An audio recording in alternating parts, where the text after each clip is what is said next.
রান্নাটাও আলহামদুলিল্লাহ শেষ পর্যায়ে কই তাহলে ভিডিওটা বানাই রান্নাটাও শেষ জায়গায়। এই তো ডাল তো বইরা গেছে চুলার মধ্যে, আমি দেখিও নাই। এই তো মাছ বাজ্যা দিয়ে দিছি, অনেক বাগারটা দিব, এই যে বাগারটাও বয়াই দিছি, বাস ডাল হয়ে গেছে। আর ভাত রান্না হইয়া গেছে, এই তো ভাতের জালটা বন্ধ করে দিলাম, ডাল হইলে ঝামেলা শেষ। আর এই তো আমার মাছ ভাজা, আমি তো ভাজা মাছ উঠে কটা ভাত খেতে পারি।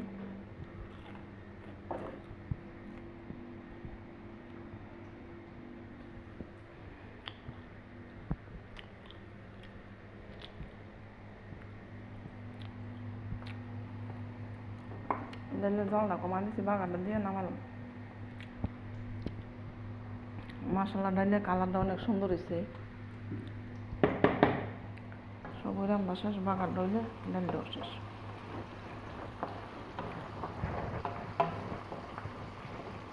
টেস্ট একটু ব্যবস্থা করতে হবে।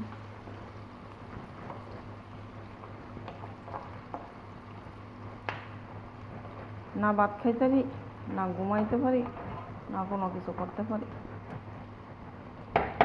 কোনো কিছুই শান্তি লাগে না।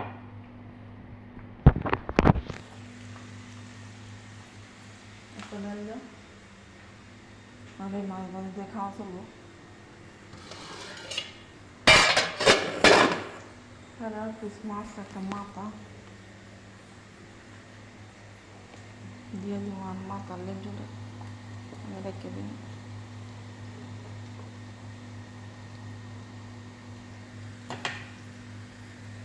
পেঁয়াজটা বেরেস্তা হয়ে গেল না, আবার চুলাটা পরিষ্কার করতে হবে। পেঁয়াজটা বেরেস্তা হয়ে গেলে বাগানটা দিয়ে নামাইলে ফেললে চিন্তা না করতো পরে বাটটা পাইলে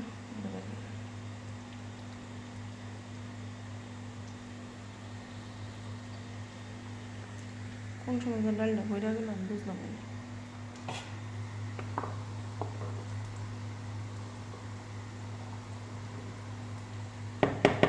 খালি রুই মাছ আনলে মাথা দিয়ে